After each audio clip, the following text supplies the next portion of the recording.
नमस्कार दोस्तों, टीचिंग विषय में आप सभी का हार्दिक स्वागत है। Hindi practice set 1 Uttar Pradesh police 2024 40 अति महत्वपूर्ण प्रश्नों के साथ आइए देखते हैं आप कितना स्कोर कर पाते हैं। तो पहला क्वेश्चन है कि निम्न में से यानी इनमें से जिसका जन्म अंडे से हुआ हो को व्यक्त करने वाला कौन सा एक शब्द है। भाई जिसका जन्म अंडे से हुआ हो। ऑप्शन ए पक्षी, ऑप्शन बी अंडाणु, ऑप्शन सी अंडज, ऑप्शन डी अंत्यज। तो अंडे से जन्म हुआ हो तो उसे कहते हैं भाई अंडज। तो ऑप्शन सी इस प्रश्न का करेक्ट आंसर है। अगला क्वेश्चन है नेक्स्ट कि निम्नलिखित में से अमृत का अनेकार्थक शब्द नहीं है। यानी कि कौन सा है जो अमृत का अनेकार्थक शब्द नहीं है। ऑप्शन ए स्वर्ण, ऑप्शन बी पारा, ऑप्शन सी दूध, ऑप्शन डी मोती। तो इनमें से कौन सा नहीं है। नहीं की बात करें तो ये मोती नहीं है भाई। ऑप्शन डी इस प्रश्न का करेक्ट आंसर हो जाएगा। स्वर्ण, पारा और दूध ये अनेकार्थी शब्द किसके हैं। तो ये अमृत के हैं। किसके भैया? अमृत के हैं। आइए अगला क्वेश्चन, क्वेश्चन नंबर तीसरा है अमृतलाल यानी अमृतलाल नागर के उपन्यास मानस का हंस की कथा वस्तु है। ऑप्शन ए बुंदेलखंड का सांस्कृतिक जीवन, ऑप्शन बी हिरासोन्मुख बुद्धकालीन भारत, ऑप्शन सी लौरिक चंदा की लोक कथा, ऑप्शन डी तुलसीदास का मानसिक विकास। तो अमृतलाल नागर का जो उपन्यास है मानस का हंस की कथा वस्तु कौन सी है। तो इस क्वेश्चन का सही आंसर हो जाएगा तुलसीदास का मानसिक विकास। ऑप्शन डी इस प्रश्न का करेक्ट आंसर है तुलसीदास का मानसिक विकास। उपन्यास की बात की जाए तो ये उपन्यास कब प्रकाशित हुआ था। तो 1972 में ये प्रकाशित हुआ था। अमृतलाल नागर की कुछ अन्य रचना भी हैं। अमृत और विष, टुकड़े टुकड़े, दास्तान, खंजन नयन, सुहाग के नूपुर और अमृत मंथन। आइए अगला क्वेश्चन देखते हैं। नेक्स्ट क्वेश्चन है गंगा मैया के उपन्यास के लेखक हैं। तो गंगा मैया का उपन्यास है वो किसने लिखा था। Option A Nagarjun, option B Bhairav Prasad Gupt, option C Rahi Masoom Raza, option D Abdul Bismillah. तो ये किसने लिखा था गंगा मैया। ये लिखा था भैरव प्रसाद गुप्त ने। ऑप्शन बी इस प्रश्न का करेक्ट आंसर है। इनकी कुछ रचना और हैं, जैसे हम बात करें भाई मसाल। मसाल किनकी रचना है। तो भैरव प्रसाद गुप्त की है मसाल है। अगर हम बात करें भाई धरती, तो धरती भी इनकी रचना है। धरती है, आशा है, धरती है, आशा है, मसाल है, ये किसकी रचना है। तो ये भैरव प्रसाद गुप्त की रचना है। आइए अगला क्वेश्चन नेक्स्ट है कि निम्नलिखित वाक्य में आए आए खाली स्थान के लिए सही शब्द चुनिए। आजकल के नौजवानों ने बुजुर्गों की खराब कर रखी है। ऑप्शन ए मिट्टी, ऑप्शन बी बालू, ऑप्शन सी सूरत, ऑप्शन डी दिमाग। तो क्या खराब कर रखी है। तो इस क्वेश्चन का सही आंसर हो जाएगा ऑप्शन नंबर ए मिट्टी खराब कर रखी है। आइए अगला क्वेश्चन, क्वेश्चन नंबर 6 है चैन की बंसी बजाना मुहावरे का सही अर्थ होगा। तो चैन की बंसी बजाना मुहावरे का सही अर्थ क्या है। ऑप्शन ए सुख से रहना, ऑप्शन बी धीरे धीरे काम करना, ऑप्शन सी बात पर अड़े रहना, ऑप्शन डी प्रतीक्षा करना। तो बताएं इस क्वेश्चन का सही आंसर क्या होगा। सही आंसर है सुख से रहना। ऑप्शन ए करेक्ट आंसर है सुख से रहना। क्वेश्चन नंबर 7 आपकी स्क्रीन पर है लोग भूल गए हैं कविता संग्रह पर साहित्य अकादमी पुरस्कार पाने वाले कवि कौन से हैं। लोग भूल गए हैं इस बात पर साहित्य अकादमी पुरस्कार पाने वाला कौन व्यक्ति हैं। Option A Girija Kumar Mathur, option B रघुवीर Sahay, option C Kumar Narayan, option D Trilochan. तो क्वेश्चन नंबर 7 का जो सही आंसर है कमेंट बॉक्स में बताएं कि इस क्वेश्चन का सही आंसर कौन सा है। तो रघुवीर सहाय को मिला था भाई साहित्य अकादमी पुरस्कार। ऑप्शन 20 प्रश्न का करेक्ट आंसर है। अगला क्वेश्चन है नेक्स्ट क्वेश्चन नंबर है अगला कि इनमें से उसी समय का को व्यक्त करने वाला कौन सा एक शब्द है। ऑप्शन ए तत्सम, ऑप्शन बी तुरंत, ऑप्शन सी तत्कालीन, ऑप्शन डी तत्काल। तो क्वेश्चन नंबर इसका जो सही आंसर हो जाएगा वो हो जाएगा तत्कालीन। ऑप्शन सी इस प्रश्न का सही आंसर है। उसी समय को व्यक्त करने वाला तो उसे कहते हैं तत्कालीन। आइए अगला क्वेश्चन है नेक्स्ट कृत प्रत्ययों के संयोग से बनने वाली क्रिया को क्या कहते हैं। तो कृत प्रत्यय से बनने वाली क्रिया को क्या कहते हैं। ऑप्शन ए सकर्मक क्रिया, ऑप्शन बी पूर्वकालिक क्रिया, ऑप्शन सी कृदंत क्रिया, ऑप्शन डी नाम धातु क्रिया। तो उसे क्या कहते हैं। तो उसे कहते हैं भाई कृदंत क्रिया। ऑप्शन सी इस प्रश्न का करेक्ट आंसर है कृदंत क्रिया। आइए अगला क्वेश्चन है नेक्स्ट अगला क्वेश्चन है आपकी स्क्रीन पर, श्री कृष्ण के सुन वचन, अर्जुन क्रोध से जलने लगे, सब शोक अपना भूल कर करतल युग मलने लगे, संसार देख के अब हमारे शत्रु रण में मृत पड़े, करते हुए ये घोषणा बेहो बेहो गए, उठ खर खड़े, प्रस्तुत पंक्तियों में कौन सा रस है? ऑप्शन ए रौद्र रस की बात की गई है, ऑप्शन बी वीर रस की बात की गई है, ऑप्शन सी भयानक रस की बात की गई है, ऑप्शन डी बीभत्स रस की बात की गई है। तो इस क्वेश्चन का जो सही आंसर है, पहले तो हम बात करें, अगर वीरता की बात आती तो हो जाता है वीर रस। बीभत्स की बात करें, बीभत्स रस में जैसे भाई आंत है, पीव है, हड्डी है, अगर ऐसी बात आती तो हो जाता है बीभत्स रस। भयानक, अगर किसी को देख देख करके डरने लगे तो उसे कहते हैं भाई भयानक रस। और इसमें क्या होगा, हमारे शत्रु रण में मृत पड़े, वो करते हुए घोषणा बे उठकर खड़े हो गए, तो रौद्र रस की बात आई, तो ऑप्शन ए इस प्रश्न का करेक्ट आंसर है रौद्र रस। आइए अगला क्वेश्चन है नेक्स्ट, निम्नलिखित में से कौन सा विकल्प विराम भेद और उसके चिन्ह को सुमिलित नहीं करता है? ऑप्शन ए पूर्ण विराम, ऑप्शन बी अल्प विराम, ऑप्शन सी योजक चिन्ह, ऑप्शन डी उद्धरण चिन्ह। तो क्वेश्चन नंबर इसका जो सही आंसर है वो हो जाएगा भाई योजक चिन्ह। ऑप्शन सी इस प्रश्न का करेक्ट आंसर है योजक चिन्ह। आइए अगला क्वेश्चन है नेक्स्ट, निम्नलिखित वाक्य में आए खाली स्थान के लिए सही शब्द चुनिए। जिसने गुलाबी कमीज पहनी है नाम श्याम है। ऑप्शन ए जिसका, ऑप्शन बी उसका, ऑप्शन सी इसका, ऑप्शन डी किसका। तो जिसने गुलाबी कमीज पहनी है उसका नाम चुनिए, तो इस क्वेश्चन का सही आंसर हो जाएगा ऑप्शन नंबर बी, उसका नाम श्याम है। आइए अगला क्वेश्चन है, चाबुक निबंध संग्रह के रचनाकार कौन है? तो चाबुक एक निबंध संग्रह है, इसके रचनाकार कौन है? Option A Premchand, option B Jaishankar Prasad, option C Suryakant Tripathi Nirala, option D Mahadevi Varma. तो इस क्वेश्चन का सही आंसर हो जाएगा सूर्यकांत त्रिपाठी निराला जी है चाबुक निबंध संग्रह के रचनाकार। ऑप्शन सी इस प्रश्न का करेक्ट आंसर है। अगला क्वेश्चन है नेक्स्ट, भोर बिहान निशांत, भोर बिहान निशांत निम्नलिखित में से किसके पर्यायवाची शब्द हैं? ऑप्शन ए दिन, ऑप्शन बी शाम, ऑप्शन सी प्रभात, ऑप्शन डी संध्या। तो क्वेश्चन नंबर इसका जो सही आंसर हो जाएगा तो किसके हैं, तो ये प्रभात के हैं। ऑप्शन सी इस प्रश्न का करेक्ट आंसर है प्रभात। आइए अगला क्वेश्चन है नेक्स्ट, अगला क्वेश्चन, तुलसी कृत शब्द का समास विग्रह करने पर करण कारक की कौन सी विभक्ति मिलती है?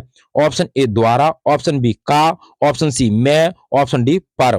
तो क्वेश्चन नंबर इसका सही आंसर हो जाएगा वो हो जाएगा भाई द्वारा, यानी कि करण कारक के से कौन सी विभक्ति मिलती है, तो द्वारा। ऑप्शन ए करेक्ट आंसर है। नेक्स्ट क्वेश्चन है अपना कि निम्नलिखित में से कौन सा विकल्प वाक्यांश और उनके लिए एक शब्द की सही जोड़ी नहीं है? ऑप्शन ए जो बहुत बोलता हो उसे बाचाल कहते हैं, ऑप्शन बी जो कुछ नहीं जानता उसे अज्ञ कहते हैं, ऑप्शन सी जो मापा ना जा सके उसे अप्रमेय कहते हैं, ऑप्शन डी जो अनुकरण करने योग्य हो उसे विश्वसनीय कहते हैं। तो क्वेश्चन नंबर इसका जो सही आंसर है वो हो जाएगा ऑप्शन नंबर डी, जो अनुकरण करने योग्य हो उसे विश्वसनीय नहीं कहते भैया, तो उसे क्या कहा जाएगा, अनुकरणीय, उसे कहा कहा जाएगा अनुकरणीय। तो और बाकी क्या है भाई, सब ठीक है। तो आइए अगला क्वेश्चन देखते हैं। नेक्स्ट क्वेश्चन है अगला, जो भेदा ना जा सके वाक्यांश के लिए एक शब्द होगा। ऑप्शन ए सर्वशक्तिमान, ऑप्शन बी लोह पुरुष, ऑप्शन सी अभेद, ऑप्शन डी दुर्भेद। तो क्वेश्चन नंबर इसका सही आंसर हो जाएगा, उसका हो जाएगा भाई अभेद। ऑप्शन सी इस प्रश्न का करेक्ट आंसर है अभेद हो जाएगा। आइए नेक्स्ट क्वेश्चन आपकी स्क्रीन पर है, व्याल व्याल उरग पन्नग निम्नलिखित में से किसके पर्यायवाची शब्द हैं? तो व्याल उरग पन्नग निम्नलिखित में से किसके पर्यायवाची शब्द हैं? ऑप्शन ए भौरा के, ऑप्शन बी हाथी के, ऑप्शन सी सियार के, ऑप्शन डी सांप के। तो ये किसके पर्यायवाची शब्द हैं? तो ये जो है वो भाई सांप के पर्यायवाची शब्द हैं। ऑप्शन डी इस प्रश्न का करेक्ट आंसर है सांप। आइए नेक्स्ट क्वेश्चन, यहां पढ़ा नहीं जाता, यहां पढ़ा नहीं जाता वाक्य में कौन सा वाच्य प्रयुक्त हुआ है? ऑप्शन ए कर्म वाच्य, ऑप्शन बी भाव वाच्य, ऑप्शन सी कृत वाच्य, ऑप्शन डी अवधि वाच्य। तो पढ़ा नहीं जाता तो कौन सा हो जाएगा भैया, क्वेश्चन नंबर इसका जो सही आंसर है वो हो जाएगा भाव वाच्य, क्योंकि इसमें क्षमता नहीं है, क्षमता नहीं है। आइए अगला क्वेश्चन है, निम्नलिखित में से कौन सा उपन्यासकार साहित्य अकादमी पुरस्कार से सम्मानित नहीं है? Option A Jainendra Kumar, option B Bhagwati Charan Verma, option C Mannu Bhandari, option D Amritlal Nagar. तो इस क्वेश्चन का सही आंसर है वो हो जाएंगे भाई मन्नू भंडारी। मन्नू भंडारी को भाई साहित्य अकादमी पुरस्कार से सम्मानित नहीं किया गया। आइए अगला क्वेश्चन देखते हैं। नेक्स्ट क्वेश्चन है आपकी स्क्रीन पर है, निम्नलिखित में से कौन सा विकल्प शब्द और उनके अनेकार्थक शब्दों की सही जोड़ी नहीं है? ऑप्शन ए अंक, चिन्ह या भाग्य कहते हैं। ऑप्शन बी कोट, किला एक प्रकार का वस्त्र है। ऑप्शन सी बलि, उपहार, कर है। ऑप्शन डी सर, श्रद्धा या तालाब है। तो बताएं, हम इस क्वेश्चन की बात की जाए तो इस क्वेश्चन का जो सही आंसर है वो हो जाएगा भाई ऑप्शन नंबर डी। सर का जो है वो श्रद्धा तालाब नहीं है। सर का हो जाएगा सिर, चोटी, पराजित, चिता आदि ये हो जाएंगे। तो बाकी क्या है भाई, बाकी भी ठीक है, ये गलत था। इसका जो सही हो जाएगा वो हो जाएगा सिर, चोटी, पराजित या चिता। आइए अगला क्वेश्चन है। नेक्स्ट नेक्स्ट क्वेश्चन आपकी स्क्रीन पर है। निम्नलिखित में से असत्य कथन की पहचान कीजिए। तो निम्न में से आपको असत्य कथन बताना है। ऑप्शन ए व्यंजन वर्गों के तीसरे, चौथे और पांचवें व्यंजन सघोष हैं। ऑप्शन बी इनके व्यंजन वर्गों के पहले और दूसरे व्यंजन अघोष हैं। ऑप्शन सी समस्त स्वर घोष ध्वनियां हैं। ऑप्शन डी सभी विसर्ग सघोष हैं। तो क्वेश्चन नंबर इसका जो सही आंसर है वो हो जाएगा ऑप्शन नंबर डी, सभी विसर्ग क्या हैं, सघोष हैं। आइए अगला क्वेश्चन नेक्स्ट है। वो असत्य कथन आपको बताना था, तो ये आपने बता दिया भाई कि सभी कथन क्या हो जाएंगे, यानी कि सभी विसर्ग सघोष नहीं है। ये हो जाएगा आपका गलत पूछ रहा था इसमें असत्य कथन। आइए नेक्स्ट क्वेश्चन आगे देखते हैं। निम्नलिखित में से सही वाक्य की पहचान कीजिए। सही वाक्य आपको बताना है। ऑप्शन ए श्री कृष्ण के अनेकों नाम हैं। ऑप्शन बी श्री कृष्ण के अनेक नाम हैं। ऑप्शन सी श्री कृष्ण को अनेकों नाम है। ऑप्शन डी श्री कृष्ण का अनेक नाम है। तो क्वेश्चन नंबर इसका जो सही आंसर हो जाएगा वो हो जाएगा option number B, Shri Krishna के अनेक नाम हैं। आइए नेक्स्ट क्वेश्चन आपकी स्क्रीन पर है। क्रिया का मूल रूप क्या कहलाता है? ऑप्शन ए धातु, ऑप्शन बी कर्म, ऑप्शन सी उपसर्ग, ऑप्शन डी प्रत्यय है। तो क्रिया का मूल रूप या मूलांश उसे कहते हैं भैया धातु। ऑप्शन ए इस प्रश्न का करेक्ट आंसर है धातु। नेक्स्ट क्वेश्चन, अगला क्वेश्चन है। निम्नलिखित व्यंजनों में नासिक के व्यंजन बताना है आपको। ऑप्शन ए ना, ऑप्शन बी चा, ऑप्शन सी ण, ऑप्शन डी सा। तो हम बात करें भाई तालु हो जाएगा। अगर हम बात करें भाई ये क्या हो जाएगा भाई यस, तो हो जाएगा हमारा कौन सा तालु वाला ही हो जाएगा ये भी। अगर हम बात करें नासिक के व्यंजन की बात हो रही है तो हो जाएगा भाई ना। ऑप्शन ए इस प्रश्न का करेक्ट आंसर है ना हो जाएगा। आइए अगला क्वेश्चन है नेक्स्ट। राजेश जोशी को साहित्य अकादमी पुरस्कार किस रचना पर प्राप्त हुआ? ऑप्शन ए दो पंक्तियों के बीच। ऑप्शन बी नेपथ्य में हंसी। ऑप्शन सी कहता है मिट्टी का चेहरा। ऑप्शन डी कहता है एक दिन बोलेंगे पेड़। तो राजेश जोशी को साहित्य अकादमी पुरस्कार किस रचना पर प्राप्त हुआ था? तो हम बात करें तो वो हो जाएगी दो पंक्तियों के बीच। ऑप्शन ए इस प्रश्न का करेक्ट आंसर है दो पंक्तियों के बीच। आइए अगला क्वेश्चन है। सुरेंद्र वर्मा को साहित्य अकादमी पुरस्कार किस वर्ष प्रदान किया गया था? ऑप्शन ए वर्ष 1995 में। ऑप्शन बी वर्ष 1996 में। ऑप्शन सी वर्ष 1997 में। ऑप्शन डी वर्ष 1999 में। तो कब मिला था? तो ये मिला था 1996 में। ऑप्शन 20 प्रश्न का करेक्ट आंसर है 1996 में मिला था। मुझे चांद चाहिए उपन्यास के लिए साहित्य अकादमी पुरस्कार से इन्हें सम्मानित किया गया था। किसके लिए? मुझे चांद चाहिए, मुझे चांद चाहिए के लिए इन्हें मिला था भाई चाहिए। आइए अगला क्वेश्चन देखते हैं। नेक्स्ट क्वेश्चन है। निम्नलिखित में से सही वाक्य की पहचान कीजिए। ऑप्शन ए वे धीमी स्वर बोला। ऑप्शन बी वह धीमे स्वर में बोले। ऑप्शन सी कहता वह धीमे स्वर में बोला। ऑप्शन डी वे धीमे स्वर में बोला। तो क्वेश्चन नंबर इसका जो सही आंसर हो जाएगा वो हो जाएगा ऑप्शन नंबर सी, वह धीमे स्वर में बोला। आइए नेक्स्ट क्वेश्चन आपकी स्क्रीन पर है। मोक्ष प्राप्त शब्द का समास विग्रह करने पर कौन सी विभक्ति मिलती है? तो मोक्ष प्राप्त शब्द का समास विग्रह करने पर कौन सी विभक्ति मिलती है? ऑप्शन ए के लिए, ऑप्शन बी से, ऑप्शन सी दा द्वारा, ऑप्शन डी को।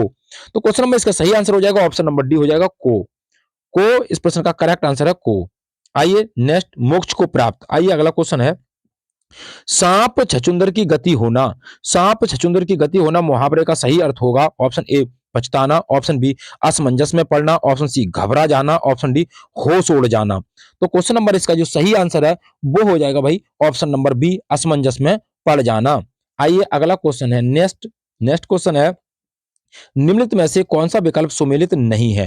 यानी कौन सा विकल्प सुमेलित नहीं है? ऑप्शन ए अनुप्रास समान व्यंजनों की आवृत्ति होती है। ऑप्शन बी श्लेष एक शब्द के दो या दो से अधिक अर्थ निकलते हो। ऑप्शन सी उत्प्रेक्षा उपमेय में उपमान की कल्पना या संभावना प्रकट की जाए। ऑप्शन डी संदेह जहां उपमेय में उपमान का संदेह प्रकट किया जाए। तो क्वेश्चन नंबर इसका जो सही आंसर आपको बताना है तो सही आंसर है संदेह यानी कि सुमिलित नहीं है। संदेह, जहां उपमेय उपमान का संदेह प्रकट किया जाए, ये प्रश्न गलत है भाई, ऑप्शन नंबर डी। बाकी क्या है, बाकी सब ठीक है। यानी कि उत्प्रेक्षा अलंकार की परिभाषा, उपमेय उपमान की संभावनाएं प्रकट की जाए। श्लेष अलंकार, एक शब्द के लिए दो या दो से अधिक अर्थ निकलते हो। अनुप्रास अलंकार में क्या होता है, समान वर्णों की क्या होती है, बार बार आवृत्ति होती है। तो ऑप्शन नंबर डी इस प्रश्न का करेक्ट आंसर हो जाएगा, नहीं पूछ रहा है इसलिए। आइए अगला क्वेश्चन है। अगले क्वेश्चन की बात की जाए भाई, भाव विलास और रस विलास कृति के लेखक कौन है? भाव विलास और रस विलास कृति के लेखक कौन है? Option A Bhushan, option B Matiram, option C Padmakar, option D Dev.